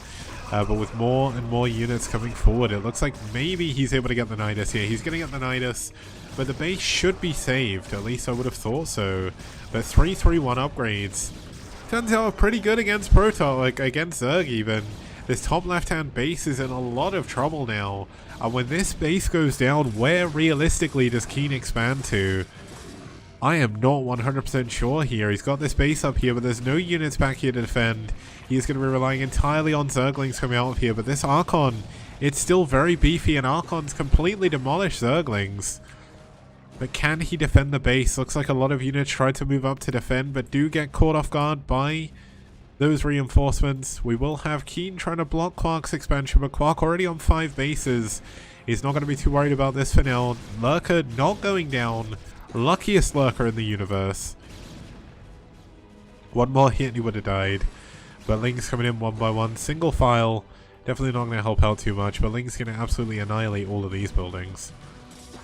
It looks like Quark going to go forward and try and twist the nail right into the coffin here because there's not enough Zerg here anymore, I don't think. Quark is doubling his opponent's supply. There's no Plague. There's no Dark Swarm either. And honestly, against the units he's fighting, it doesn't matter, but apparently Archons die very quickly to Lurkers. But here we go, DT coming in here as well. That DT is going to go down before it can do too much. But we will have a Storm as well if he makes use of that quite well. But Keen is going to hold on to his bases, at least for the time being. He does lose his top left bases. He will have the ability to expand again. But let's see if he can make it work. Late game PvZ is always so fun, but I don't think we're going to go super late game here. I think Quark is definitely in a huge advantage, but it's just, can he starve Keen out? Keen has got a big bank right now, so he does have the ability to remake a lot of units. This is what Quark is going to have to worry about though. Swarm is going to come in here. There is nothing defending this base but cannons. Units going to come down here to help out, but Plague and Swarm are very good. They are very good. Now it looks like we are going to have Keen's units move through the middle of the map. Does get a couple of the High Templar, but does use all of his storms. Quark, a very good storm user. Good usage of his energy, saves his High Templar to the best of his ability. And he will be able to secure this base in the top right, I think. We've got more Lings coming in, but Lings are not going to do anything against these 3-3-1 Zealots. 3-3-2 is almost done, and it's done now as I click on the unit. Here we go, looks like the Ling's going to come in here though. Storm being used on the... Oh my god, the triple Defiler kill on that Storm even. That was rough. But this base is still going to go down. But does Quark care? Does he care? That is the question. Can he hold on? Can he build enough units to be able to just overwhelm the Zerg anyway? We've got a lot of Lings heading up towards the top right to stop the expansion up there. The base is somehow saved. And Keen is on his last legs. Now unfortunately there's no Defiler up here, so he can't just run in and kill the buildings. Looks like a lot of Lings going to go down here. Storm could be used. Is he going to use the Storm? Not yet. Probably should have done, actually. He would have got a really good trade there, but he's going to take the losses. He can afford it. There's so many DTs up here as well now. DTs are very strong in the late game because Zerg can't freely have detection over all of their army anymore. Because you have a lot of anti-air, you have a lot of Dragoons, you have a lot of cannons. Their overlords aren't going to be coming, so you can one-shot all the units you want to. But the real story is the 3-3-3 Archons. 3-3-3 Archons are insane. Is he going to go for 3-3-3? Looks like maybe not. He's going to stop before he gets +3 shields. I mean, there's not a huge reason for him to buy it. It looks like we are going to have Keen trying to expand again up to the top left. We are going to have Quark moving into a position to try and deal with this. But is he going to be able to deal with it or not? DTs should 100% go in before the Zealots. Otherwise the DTs are going to get killed by the splash, which is what we just saw happen there. The High Templar died there as well. There is 3 more High Templars coming in though, and a lot more units from Quark. Looks like he is going to use one of his storms, but not the other one. But does get a second storm off anyway, does kill these Lurkers. This is kind of the final bastion of hope up here for Keen. If he cannot secure this base, this game is done. But it looks like Quark should just about have enough to break this base. I mean, the hatchery's gone down. He's got Storm up here. He's got loads of Storm up here. Feedback could be a very good tool if he had a Dark Archon, but unfortunately he didn't build one. Storm coming in. Not the best Storms, but still getting a lot of the units. This Defiler doesn't really have any spells it can use to help out in this situation. The Archon doesn't care if it gets plagued. Look how good Archons are. Oh. Thank you, Dan, for the 10 bits. Yeah, I think we're kind of seeing Keen peter out here. I don't think there's really anything you can do. These Archon, or they do not want to become an Archon. They are just dancing. There we go. Like, I guess we're never getting an Archon. Yeah, Quark does have 94 probes, which is way too many probes for the amount of bases he's on. But he is so far ahead that he shouldn't have a problem. Oh, we finally got the Archon. I missed it. It's like that old English saying, a watch kettle never boils. Oh, he's maxed, so he can't build the Archon. Oh my goodness. Wait, what? Yeah, it's like a watch kettle never boils. Like, I looked away and then the Archon built. Looks like we're gonna have some storms coming in. We don't have that big of an army here for Quark, but his army is so powerful given his upgrades that I don't think it really matters.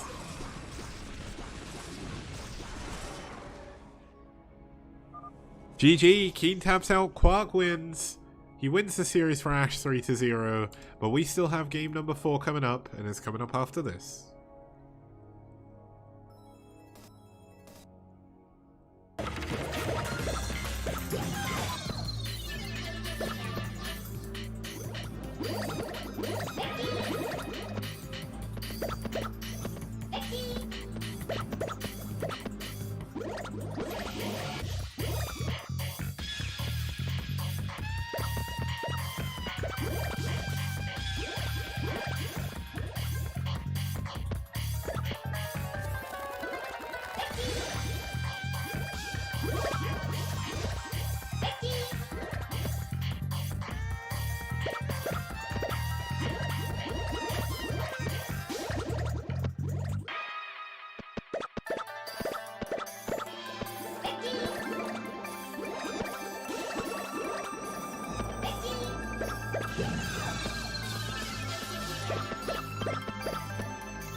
Ridge Racer!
Okay guys, welcome back. We're going into game 4 between Ash and DM. Ash have won the series 3-0, but we are going to have game 4 anyway. We've got Pre starting us off for DM, and his opponent starting for Ash is going to be Hit 'em Up. Both of these very good players for their respective teams. Both players have put a lot of work into getting their teams wins as well, and I think this is going to be a fun matchup. The map they're going into is going to be El Nino. We've only had one game on El Nino so far in the STPL history. That was in 2019 on the 12th. Wait, did I cast on the 27th of December in 2019? What the hell? But this was in a show match. But yeah, this is El Nino. They were supposed to play on Great Barrier Reef, which is kind of like the updated version of this, but I suppose they chose to play this anyway. And it's going to be game number 4. Let's get started.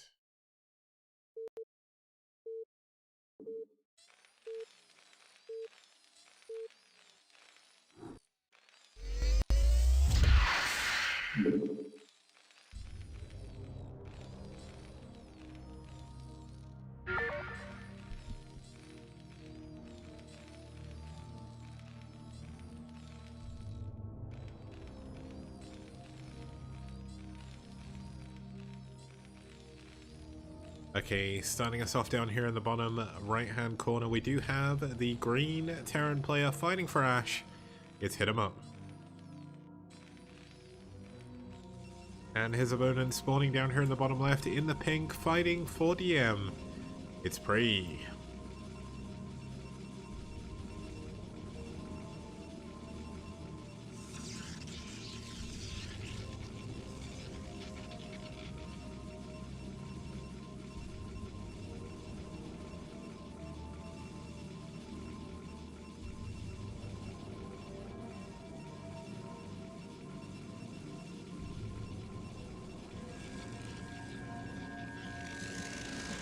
Okay, so TVP on El Nino, a very, very fun matchup. And Dan Alex asks, was May the 4th with you yesterday? Well, this is the May, so it is the Star Wars month now. Thanks to Mandalorian, we can just call it the Star Wars month. But I haven't started watching Bad Batch yet. Okay, so Clone Wars, I'm like part of the way through season 1 and I'm kind of bored because some of the episodes are just really not that good. So I might just watch the Bad Batch anyway, because I don't think I can watch all like 4 seasons of Clone Wars. Yeah, I know it's meant to be good. I just have I've got no drive to watch it. And I'm so like heavily invested in Gundam right now that I don't really want to see Clone Wars right now. Like, I'd rather watch Gundam when I've got free time. Yeah, Bad Batch is going to be great, and I know it is. And I feel like I can watch Bad Batch without having to watch the Clone Wars, because I know that the Bad Batch are literally a batch of clones that kind of went wrong, which is why they didn't go rogue on Order 66 or whatever, right? And that's why they're still working with the Rebellion. There is a lot of backstory, I know, but I can probably watch it without the backstory. I want to be able to like talk about it week in, week out. That's the best thing about watching shows when everyone else is watching them. Like, I've been really enjoying watching Gundam and stuff recently, but I'm watching, like, old Gundams still, because there isn't really any new Gundams recently, and it means the people I'm speaking to them about watched them years ago, or they're, like, a super fan, and, like, they watched them recently, because they did a rewatch or something. In here for Hit 'em Up, I do apologize for getting a little bit sidetracked from the game, but realistically, there's not much going on right now. We do have 2 Gate Dragoon pushing forward here. No range just yet though, so it means we are going to have Pre go for a very, very quick Robo most likely here. Robo on this map, very strong.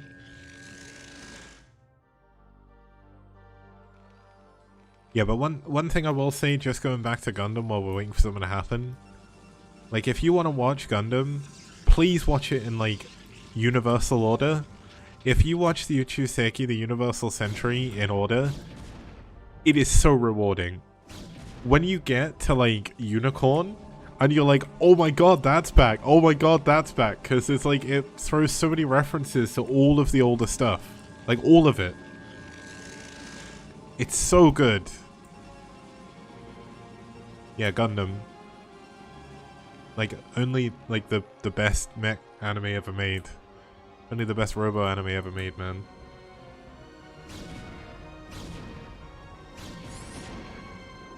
The 2D Clone Wars was incredibly good. I watched that when I was younger. It's insane how broken Grievous is in that show. Like, it's kind of... The one thing that I find disappointing about Season 1 of Clone Wars is the fact that General Grievous... Like, it's the same plotline over and over again. Right? Oh, we've captured General Grievous again. And, oh, he got away again. Oh, we captured, like, someone else from the Trade Federation or whatever. Oh, they got away again. Oh, look, it's Count Dooku again. Oh, he got away. You know? That's the thing that was annoying me with Clone Wars. And then you have, like, certain characters who are completely useless. Like, completely useless. Like Padme. Padme is such a pointless character, and so is Jar Jar. But to be honest, Jar Jar's better in Clone Wars than he is in the entirety of Phantom Menace. Here we go, looks like we are going to have Pre breaking up the ramp. The barracks wasn't landed. And this means these Dragoons are going to get into the main base, kill both of the tanks on the high ground. And could this be a very quick win? This is rough. This is very, very rough. But it looks like Hit 'em Up may be able to survive here. Oh my god. Goons are so good when they get into your base. It's so hard to deal with, but looks like enough of the goons have been heavily damaged here. Oh, Sniper SCV here. 2 kills. Look at this hero. Yeah, the SCVs did their work there. Like, if that was me, my SCVs wouldn't have got a single attack in and they would have all died. Yeah, you need to repair that SCV, man. Where is he? He's heavily damaged. Here he is. I think it's him. Yeah, look at him. Oh, he's sending him out. He's expanding. Not only is that SCV a war hero, he's being sent to the new frontier. This SCV is a new type. Actually, that SCV is actually a Gundam. Like, all the other SCVs that died are like normal mobile suits, like Jim's. And then, then you've got the Gundam SCV that survives and kills like 1 million people. Here we go. Looks like we are going to have Pre taking advantage of the outsider style bases, expanding to the gas base here. And also going to expand behind the minerals here to a mineral only. You can actually expand here and get another gas, but this is basically very difficult for Hit 'em Up to be able to deal with. Now there's a DT here. Oh, the DT, is he going to get away? Yes, he is.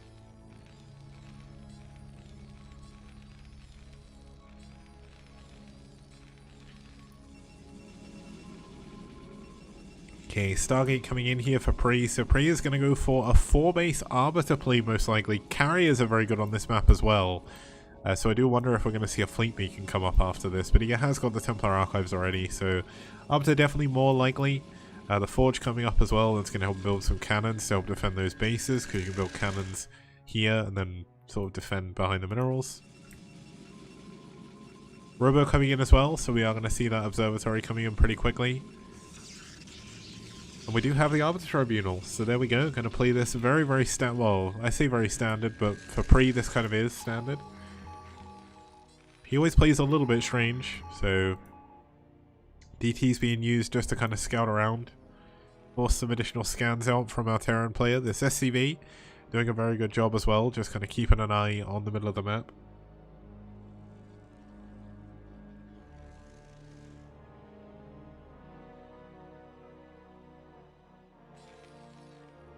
Now this map actually didn't see too much play in the pro scene because of the snow. It was a very good map. It led some very good games as well. But because of the snow was quite taxing on pro gamers' eyes, they swapped out with Great Barrier Reef, which was kind of like the Twilight version of this map. And it's essentially the same with a few balance tweaks, and both of them are very, very good.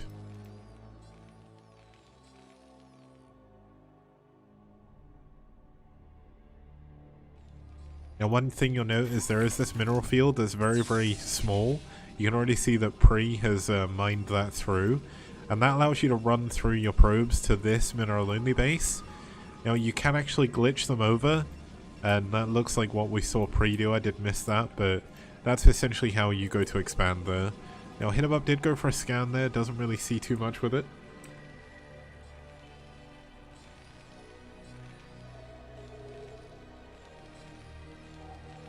Six factories coming in from Hit 'em Up. +1 on the way as well. Very nicely timed upgrades. He does need his starport though, because if his starport and his science facility are late, his +2 is going to be late.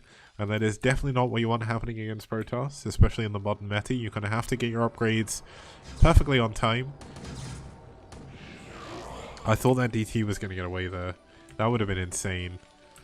How many tanks are there? There's like 5, 7. All of them shoot the DT, it survived.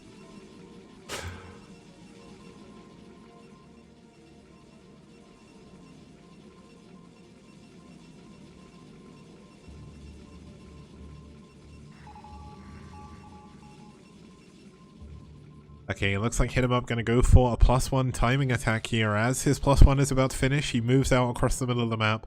Does he have enough units to be able to do this? He's going for a 6-factor all-in, essentially. There's no starport. There is no transition coming up after this and no third base. But going for a 6-factor all-in... Oh my god, the DT survives. Does he not have any scans? He can't scan. He's got 1 scan... 2 scans, but he can't waste them on the DTs because of the army. And there we go, he does manage to scan there, does manage to clean these up. There's 3 unfinished turrets and no SCVs. He is probably going to have to cancel those, and he is going to be in a lot of trouble. He's going to have to fall back. He's got no more scans. There's no way of him dealing with the army anymore now. His army actually splits going through the middle, which is definitely not what you want to have happening. And he tries to pull him back the other way, and they actually, they're going to run into their death, unfortunately. So that is definitely not what Hit 'em Up needed. Definitely not what he wanted. He needs turrets. He needs scan. And his 6-factor all-in is essentially failed, so now he is very behind. I mean, this, even if you discount the fact that Pre is on 4 bases right now, a 6-factor all-in that doesn't kill the Protoss puts you in a very difficult spot. With Vultures coming out here laying a load of mines, it's going to be pretty good, but unfortunately, I mean, it doesn't really matter too much. He needs to basically find critical damage somehow. Now, there is no cannon here. Pre already pulls his probes away because he knows he's going to be in trouble, and that means Hit 'em Up is going to find out about this base. If he put all of his Vultures here, he could kill the cannon, but unfortunately, he's decided to run away. I guess he's going to lay some mines at the 12 o'clock just to make sure Pre hasn't taken that base as well. Now, Hit 'em Up has got a lot of Goliaths here. I don't know if Hit 'em Up is expecting carriers.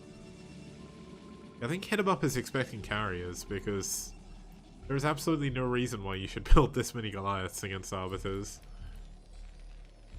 I mean, I guess you're guaranteed to kill them, right? This is a very good carrier map as well, so you're kind of expecting them.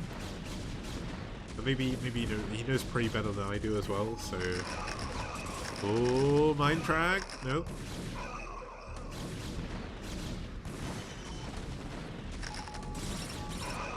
Scan's being used liberally here. The Arbiter is going to go down. I mean, that is going to guarantee he kills them. But the trouble is the Goliaths are now going to be wasteful against these Dragoons. He doesn't have the mines he needs to be able to defend his base, or defend his tanks here.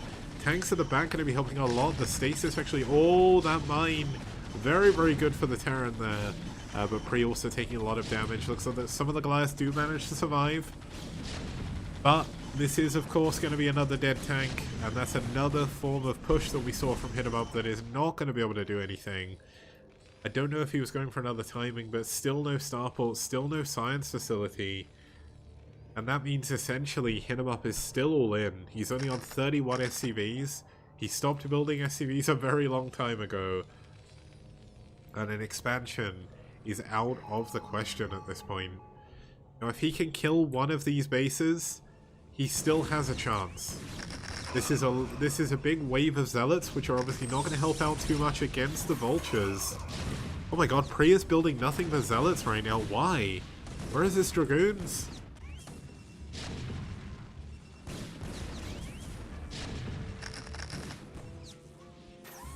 Now, if he can get in a position here, he can block the ramp with his tanks as well, which is very, very good. Looks like he's going to lay some mines and go up and kill this base. Now we do actually have a...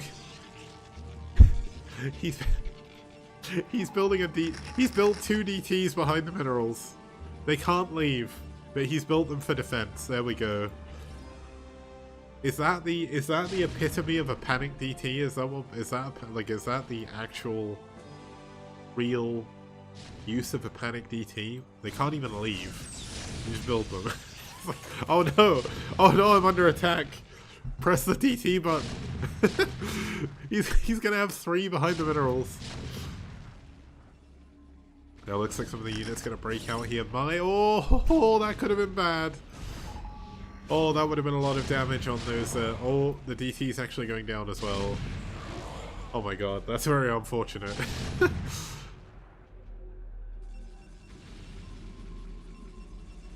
Hit 'em up has come back. I thought Hit 'em up would be in a lot of trouble and be in a position he couldn't come back from. But by killing that base, he has given himself an opening. Now if he can somehow glitch some units over the minerals or with a dropship, but he has no starport yet, he could kill Pre's only other mining base right now, minus his natural. Killing that fourth is what Hit 'em up needed to do to get back in this game. But Hit 'em up still in it. Now this is going to be a problem because there is a lot of units going to sandwich him here. Mine's going to be doing a lot of work, going to help him a lot, but look at the amount of zealots coming in behind. There's no mines back here. And this is looking a little bit rough. Stasis on some of the back tanks, some of the other tanks running away. The Hit 'em up's army is going to get destroyed here. I would also like to use the correct definition of decimated, as about 1 in 10th of his army was left behind it. Wait, is it you kill 1/10 of their army, or is it you have 1/10 remaining? Oh well, never mind. I'm not going to use that word. It's too hard. English is hard, man. His army was annihilated. Let's just say that. I think that might even be wrong, because annihilated I think assumes that everything is destroyed. I don't know. English is a hard language, guys. But you kill 1/10 of the men. Okay, not just the army. Okay, well, that was definitely more than 1/10.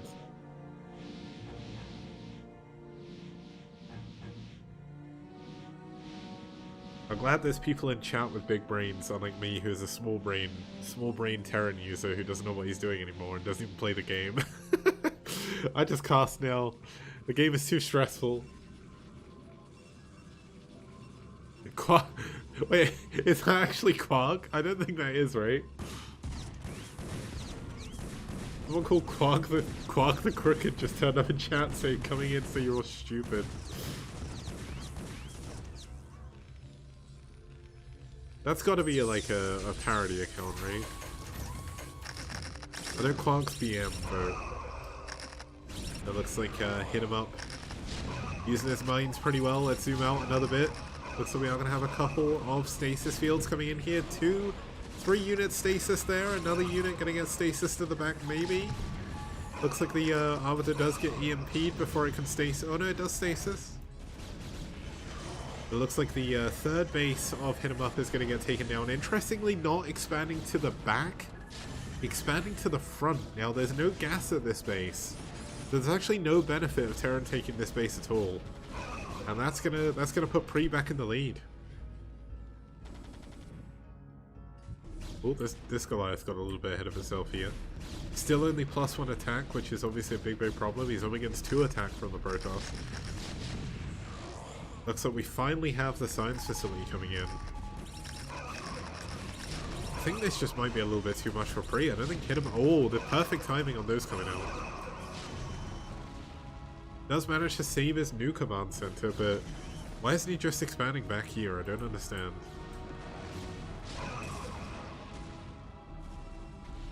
Now, Pre never took this base again. The Pre is actually mining out very, very soon. Oh, GG. Hit 'em up complains about the lag, taps out, Pre wins game number 4, but of course the series is still won in the end by Ash. They will take home the $20 prize, and that's going to be us. Well, we're going to go through the results and everything first, but Pretty good series, I would say. Definitely feel a little bit sorry for Hit 'em Up. I mean, I know he's complaining about lag, but honestly, there, 3 was pretty far ahead still, so I feel like maybe... Okay, so maybe it ended up that way because it was laggy, but I mean, Hit 'em Up went for a 6 fact, it didn't work, and then kind of everything went downhill from there. But let's have a look at the results. Let's close out the stream for today, of course. So we did have a 3-1 victory for Ash. Octurg taking down Torsan in a very, very well-played ZVT. Radley kind of clowning on Bonbon a little bit. Bonbon didn't really have too much of a chance on Polaris Rhapsody. Quark taking down Keen in a relatively close but very well-played game by Quark on the Electric Circuit. And Pre winning on El Nino over Hit 'em Up.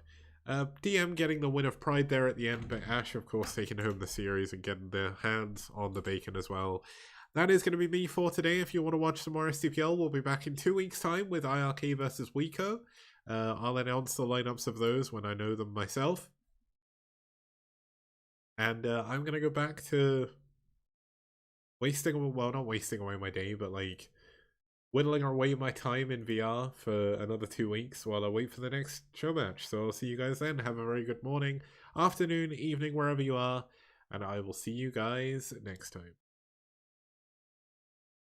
If you're watching this, you're watching the STPL. Hopefully you've been enjoying what you've seen so far. If you want to help me make more STPL content to bring more tournaments to you, please support us on Patreon, which you can find up here, and also there's so many different things you can get through Patreon. One of the main and one of the easiest ones to get is, of course, access to all of the replays of the STPL so far. We've had some amazing games, such as some of the games you can see just over here.